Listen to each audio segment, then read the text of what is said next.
Ladies and gentlemen, this is by far one of the most insane moments, I think hands down, that have ever happened on the leaking sphere or Pokemon sphere that I've ever seen.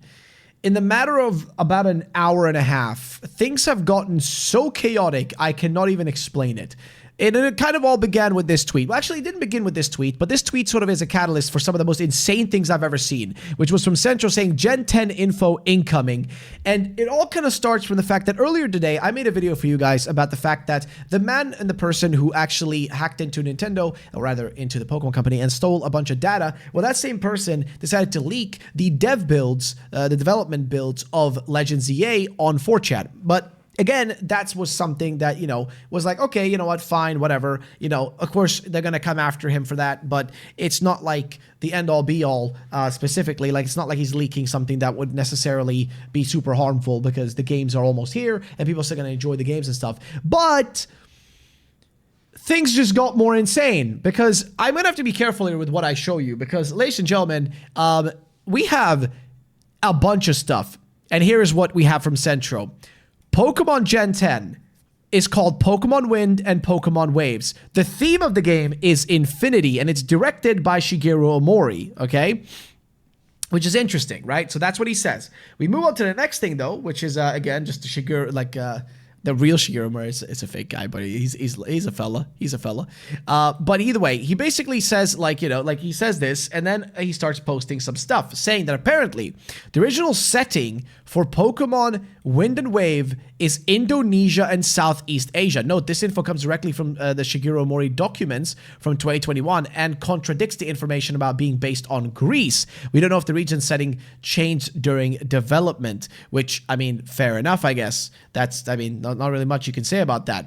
But it doesn't even end there. Ku even comes out and says Gaia in Southeast Asia. Ku, of course, if you do not know, is a riddler. He has made lots of like riddle posts in the past, and he has like some sort of informant that, you know, gives him information and stuff. But I'm telling you, things are just getting more chaotic because more and more games keep just being revealed from this, like, from this whole thing. So I'm gonna actually have to like put my my face cam up here to read some of this stuff. So here's the Winds and Waves overall inspiration, and it's an entire like post here that's been like, it's been AI generate, like, sorry, not AI generate, but AI translated, so it's not like perfect. It's from Japanese, so it's not like super clean, but it says basically machine translation. The theme is infinity. The world has endured since ancient times, and it will continue into the future. Past generations entrusted something to the future. We now receive that something and live on, entrusting it to the next generation. Driven by the unseen force, people are propelled forward. People, nature, and Pokemon are connected. What kind of world can we leave for the next generation? Is the world we have now truly something we can entrust to the future? The winds and waves of the times, storms and whirlpools. The unseen force creates nature, brings forth abundance, and gives birth to peace. The unseen force destroys the environment, breeds pathogens, and spawns conflict. Yeah, I think somebody put it right. Like, you can tell this was written in like 2020 and 2021 based on like how they're talking about life and everything, because we all know what's happening around then. Now, it's hard to call modern world a good one. I feel sorry that this is the only world we can leave for our children. If that is the case, then at least I want to acquire the strength to survive in this harsh world. What kind of world can we have? Can we leave for the next generation, and what should we pass on to them? This is the story of a parental responsibility and a children's rights, endlessly passed down through every age, right? That's the way they put it, right? So that's the translation. Then we move on to the next thing, where again, with a confirmation again from Ku saying it's an archipelago map, where he quote tweets a tweet of his own from last year around exactly 1 year ago, where he said, new project hint 2. You knew its codename today from you know where, too much water. And then now he confirms it again. It's an archipelago, right? It's a bunch of islands. So again, we're going to an island nation being based on Southeast Asia, which, dude, I've been waiting for that for so long, man. That is going to be so good. He also posts something called evidence. He literally posted another tweet saying evidence, and then it has like basically a picture of the internal emails about Titan, which is one of the other projects. So, or sorry, Project Titan, right? So yeah. Then we move on to the next thing, which is Ku has confirmed that the information that they have shared, so this is specifically from Centro saying that we've shared is correct. Pokemon Winds and Waves is set in Southeast Asia. The Greece rumor was fake, which, I mean, hey, fair enough. I don't really know if I don't know much about it, but fair enough. Also, he has a trend, like another thing about these games. Apparently, this is what they said. Package, they say Winds and Waves, legendary Pokemon. Package Storm package Pokemon. So that's the Pokemon on the front of the cover. Its role is that of an old man. It lives on an island that keeps people at bay. It has the power to guide people and Pokemon correctly with the force of the wind. It only accepts humans who properly raised seed Pokemon. Now, package Wave for that Storm, and this is for Wave. Its role is that of an old woman. It lives on an island that keeps people at bay. It has the power to guide. Okay, so this is a male and female version of the same thing, essentially, is what I'm getting from this. Next thing, though, there's a new battle mechanic for this game called Tenko Waza, which could be translated to weather moves, which, I mean, that could mean a lot of things. Like, what exactly that could be. I think could still be related to the whole, like, I don't know if it's like a BS or real thing, like that was being said by someone a while back, but it could mean a lot of stuff, right? Like, it could be a lot of things, but it gets even crazier, okay? Well, I'm just getting through the basic stuff at this point, okay? Also, Seed Pokemon is a baby seed Pokemon encountered at a resort. Seed Pokemon equals a pre-evolved form. This Pokemon is rare in this area, and no one has seen its evolved form. It begins to evolve when it reaches the island where the package resides. Its evolved form is said to have infinite variations, which, yes, I mean, somebody says, like, it sounds like Nebby a little bit, which is kind of funny. But again, it's like a lot, okay? Next thing, there appears to be a new mechanic and type of special Pokemon in Gen 10 called Seed Pokemon, a baby Pokemon of a seed species that can be found in the resort area. Seed Pokemon equaled unevolved forms. It's a rare sight in this land, and no one has ever seen its evolved form. When it travels to the island where the main legendary resides, it begins to evolve. Its evolved appearance is said to have infinite variations. Okay, then next here we have some character details, and this gets crazy fast. Pokemon Wind and Wave characters. Protagonist, 13-year-old, who lives in a big city, I guess similar to Kuala Lumpur. A city kid, their mom wins a trip in a lottery, and they're taken on vacation. The mother is 33, lives in the city, works from home while raising 2 children. She won the trip in a lottery and is taking a long vacation to relax. Then there's a baby, a child, an infant who cannot walk yet. By the end of the story, they learn to walk and talk, symbolizing the future, like the next generation. And then a friend, a local child living on the resort island, acts as a rival, knowledgeable about Pokemon and nature, becomes friends with the protagonist. There are 2 versions, depending on the protagonist's gender. Also, apparently, there is a hotel chairman, 75 years old, chairman of a hotel group that owns many resorts nationwide. He originally sought to create resorts where people and Pokemon could coexist with nature, but after a certain incident, e.g. his child was killed by a Pokemon, he began to push for aggressive development and came to hate Pokemon. Then there's an heir. 15. The chairman's child serves as a kind of executive within the organization, though not stated outright in the game. His older brother is already, game ended. He's the second son or an adopted one. He respects his father, but is naive about the world. Then a land development team, which, I mean, yeah, they just did the redevelopment plan, so it wouldn't be crazy that they would copy the same concept again. But they say here, basically, a for-hire group that destroys nature to expand land for profit. They have no ideals. They just complain while working for their salary. And that's what they said about that. Next up, I think we have mostly just the same things, just opened in separate tabs. But yeah, so again, this is just the icing on the cake. We're not even getting close to done yet. There's so much more here, okay? So much more. Next thing here is weather technique. Apparently, a new power-up expression performs an all-out attack. There's also a doctor who's 21 years old at the hotel, a guide for the nature class, survival doctor researching the relationship between weather and Pokemon, studying the weatherification of Pokemon, has knowledge from books, but practical survival knowledge is surpassed by friends. Okay, so there's that. Next up, what else do we have? Like, this just gets more chaotic by the second. If Pokemon Winds and Waves... let's see, here's what we said. So in Pokemon Winds and Waves, you start your adventure in the big resort hotel. Apparently, they want this hotel to serve as a MMO lobby. Interesting. Where you can see other players, interact with them, and have quest boards, etc. No, this is from an early in development. We know Game Freak likes to scrap IDs. This would, dude, a Pokemon MMO type thing would be... Like, I know it doesn't say it would be a straight-up MMO, but something like akin to an MMO would be absolutely peak. Like, absolutely peak. And I'm even looking right now at a beta version of Florian and Juliana from, like, Scarlet and Violet. I'm literally, like, on the side here. Like, it's being, like, just dropped on different, like, places. It's crazy. It is genuinely crazy. Like, I cannot like explain to you how insane this is. And even Koo confirmed the whole, like, the box legendaries for this Gen 10 game are going to be a Wind Grandpa and a Wind Grandma vibe concept, which I don't know what that's supposed to imply. I hope they don't look like two old people. Like, you know, that's not going to make them cool. Legendaries are supposed to be, I mean, you know what? If they can probably pull it off, they could probably pull it off. They could probably like you know, like an old wise legendary, which I think would be like a Yoda, you know, like, you know, do or do not, there is no try. Now with Pokemon Winds and Waves, Game Freak apparently wants to tackle the jungle environment. This is, again, I am not showing this because I don't know if these images are directly from any of that environment, which really hasn't been fully seen before in a Pokemon game. Survival in the jungle will be one of the main themes. Okay, next thing, every Pokemon can be ridden or touched. Basically implying that we finally have, well, not this stuff, not the goofy ass stuff, but apparently, yes, we will finally be able to go back to what we had in Let's Go Pikachu and Eevee, where you could actually like ride different Pokemon, you know, and essentially fly on them and stuff like that. Like, that's actually seemingly coming back, which is like absolutely goated, okay? Absolutely goated. I literally cannot say anything else besides that. It's absolutely goated, okay? The fact that, like, rideable Pokemon could be back would be insane. Next thing, though, is originally Pokemon... Now, this is a crazy one. This shit is crazy, okay?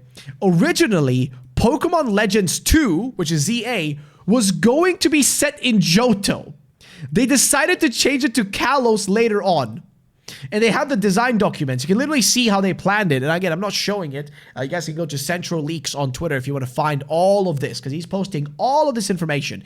But here's what he says about it, right? Here's literally what he says about it. So I'm going to zoom in my camera so we don't show any of the stuff at the bottom. So you guys can at least see what we're talking about. So he says, Pokemon Legends Ho-Oh and Lugia. Yes, they were two versions for this one. Oh my god, dude. Why? Bro... Listen, I'm a Johto stan. I'm a Johto fanboy, dude. It's my favorite region. Of course I'm going to be pissed we didn't get it, but fine. Okay. Yes, there were two versions for this. The 2024 marks the 25th anniversary of Gold and Silver, a historical episode set in the past of the Gold and Silver era, Pokemon Tales of Then and Now. Aims to be the ultimate form of a Legend series set in a time before Pokemon trainers existed. A story about the origins of trainers. The protagonist who has fallen through a time commands Pokemon and revives 3 Pokemon. Note, so, dude, they were going to make the plot line that we are the ones who go through the process of getting Ho-Oh to end up like reviving the legendary dogs. Oh my lord. Note that the burned tower is said to have been destroyed by fire 150 years ago. In the past, it was a 9-story tower, identical to the bell tower. Dude, absolutely peak of this. Like, oh man, the fact that we didn't get it and the fact that we may not get it is really sad to me. However, we have more stuff here. Central says, to explain more about the Infinity theme, they are going to procedurally generate new islands. So the region is technically infinite and changes. Whoa. This is weird. This is really weird.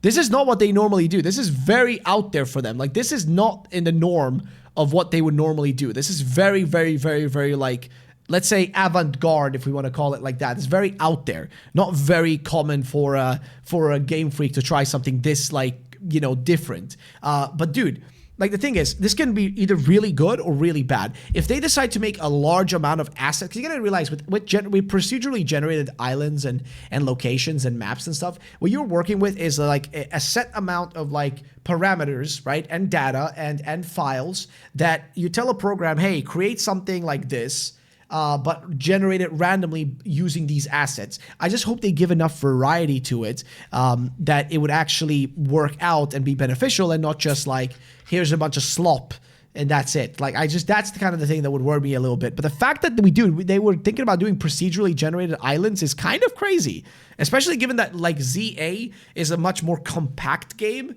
very compact, whereas this seems like it would be like entirely opposite. Honest to God, it looks like it would be the entirely opposite, you know, side of the spectrum. But that's not the end of it though, because here they say, Central makes another post saying Pokemon Legends 2 was originally planned to release in 2024, while Gen 10 was supposed to release in 2025. Generation 10 will be a Switch 2 exclusive, as confirmed by these leaks. Okay, they've literally confirmed it. But this gets even crazier, because what he has next here, and I'm not going to show the bottom of this because, again, I don't want to show anything that, you know, I don't want to show anything bad on here. But this is crazy. So this right here, he says, this is crazy. All the projects Game Freak currently has in development. And this goes as follows. Pokemon, okay, I'm going to move my face here so you guys can actually see what it says.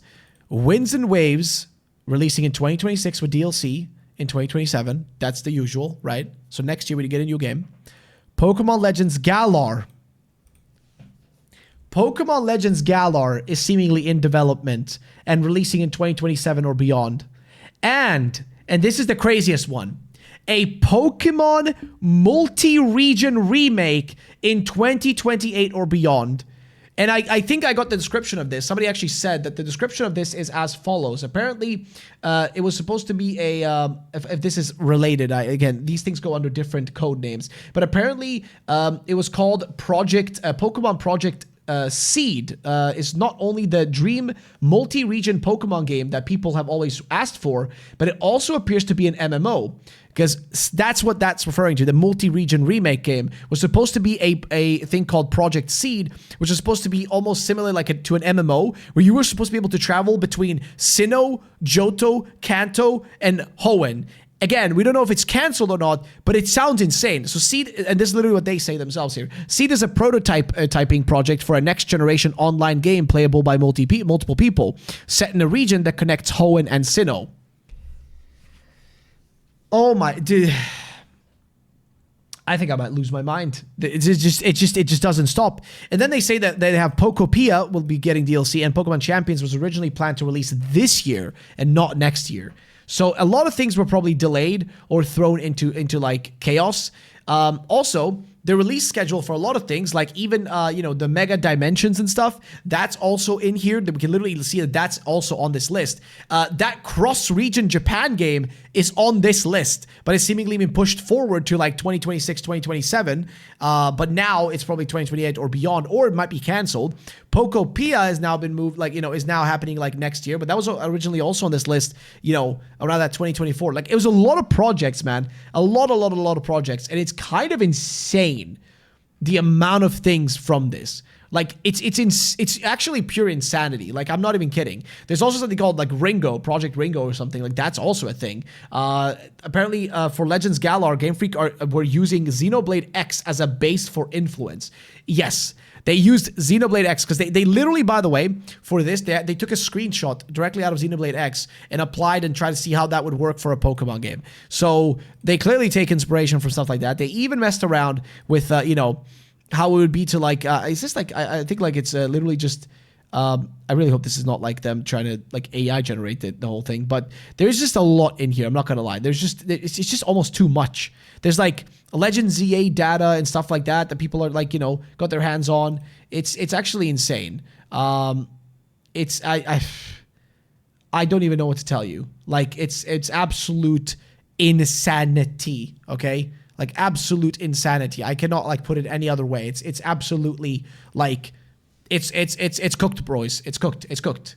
Like it's cooked. Like I really do not know what else to tell you. It is absolutely like insane. But I will read some more things, but I won't be showing anything on screen for this next section purely because some of the stuff that I may be looking at, again, I don't want to show anything that you're not allowed to show. I'm just talking about it, which I'm allowed to do as a content creator. But after everything, let's see. So here's the thing. Looking at like the other stuff, we have something. Apparently, Kanto, Johto, and Kitakami were supposed to be combined into one thing. Legends Galar was inspired by Xenoblade Chronicles X. They actually had an actual image of somebody from Game Freak using that as a pitch. Like they took a picture out of Xenoblade Chronicles as a pitch. And then of course we talked about Seed. Like we said, Seed being a prototype project for a next generation online game playable by multiple people set in a region that connects Hoenn and Sinnoh, which is crazy. Then Pokemon Project Seed is, like we already said, not just a multi-region. It was supposed to be an MMO type thing. It is, it's insane, okay? Like, it is insane. Like, what is actually happening right now? Like, how can so many things leak out is beyond me. And there's so many prototype images and stuff as well. If you want to see any of the stuff, I'm not linking to any of it. You're going to have to just go on Twitter yourself and find it. But it's incredible how much stuff is in here. And also to see the stuff that was planned, which also makes you wonder, given the leaks and stuff, does that mean that, maybe they're going to cancel a lot of these things, right? Like, that's kind of like one of those things that worries me a little bit. Like, are they going to cancel stuff? Like, that's kind of, I don't know. I'm a little worried about that. I'm not going to lie. I'm like a little sussed out by that. I really hope that like this isn't gonna in some way like negatively impact anything. Like that's the only thing that gets me a little concerned. I'm not gonna lie to you guys. It gets me a little stressed out. But because I don't want this to like ruin projects they were working on. Like, dude, listen. I still love Pokemon. And even though we complain about it and you know, we like to see all this stuff, at the end of the day, I just don't want this to ruin stuff that we could get or could have gotten or wanted to get. Like, I don't want this to in some way negatively impact that. You know what I mean? Like, that's just, you know, the way I see it. I just don't want it to ruin, like, you know, potentially great projects that could have happened. Simply because somebody decided to nuclear drop like a giant like bomb essentially worth of information on everyone. Because this, by the way, this thing even contains actually footage of them working on Gaia and stuff like that, them working on Generation 10 and things of that nature. Like, there's a lot in here, okay? I'm not gonna lie to you guys. There was even like works for like some sort of weird mobile game. Game Freak was originally planning to create a Pokewalker app for Pokemon Sword and Shield. You connected your phone to the game and could take your Pokemon with you and play mini games. You could even catch Pokemon in the Pokewalker app and move them to the main game. That actually sounds like that would have been a pretty neat like accompanying app as long as it wasn't paid. That would have been sick. That actually would have been really good. They also somehow managed to get like the beta time, apparently the Sword and Shield proposal document and the Scarlet and Violet proposal document. That was there too. Somebody had like, that was also added in the files. That was in the files. The DLC for Scarlet and Violet was originally planned to be set in Kalos and Alola, apparently, but we ended up getting Kitakami and Unova instead. So they originally wanted it to be Kalos and Alola, which I guess makes you wonder if maybe that's what impacted them and made them want to go and make like Legends ZA set in Kalos, potentially. I don't know. Also, the only information about the starters that they've actually received is how you encountered them. Apparently, the protagonist just arrived to the island and is en route to the hotel. And we're talking about like Generation 10 here. The city streets are completely jammed. Apparently, Pokemon have escaped and the cars can't move. Hey, you there. Catch, and then it's like in quotations. So yeah, Legends 2 again, like we said, was already planned to be released in 2024. And to explain more about the Infinity theme, we already talked about that. Again, it's absolutely like it's insane. Like, it is just insanity. Okay, like pure unfiltered insanity. This by far has to be one of the biggest Pokemon like leaks of all time. Like right next to the last year's Giga leak that came out, the massive Terra leak and stuff. Like, this is basically on par with that. I don't really know what else to say. Like, it's just on par with that shit. Like, it's just insane. And it seems like the guy who's like posted this stuff, he's just disappearing. I don't think he's gonna reappear anymore. I think he just dipped after this. Like dropped it all, put it out there, and then just like went on with his life. So, you know, I guess it is what it is. But yeah, I don't know, guys. It's definitely a weird time to be alive. I'm not gonna lie, but that's gonna be it for this video. I think there's probably even more stuff, but it's so hard to talk about it without showing anything. I might do a stream or something maybe tomorrow if I have any spare time over, because I'm gonna be so busy preparing myself for you know, ZA and everything. So hopefully, you know, we'll have something to talk about again tomorrow, and we'll have something to talk about on Wednesday for the stream. So yeah, guys, that's gonna be it for today. Thank you all for watching. I'll see you guys all in the next one. Peace out and bye bye. Ladies and gentlemen, have a great day.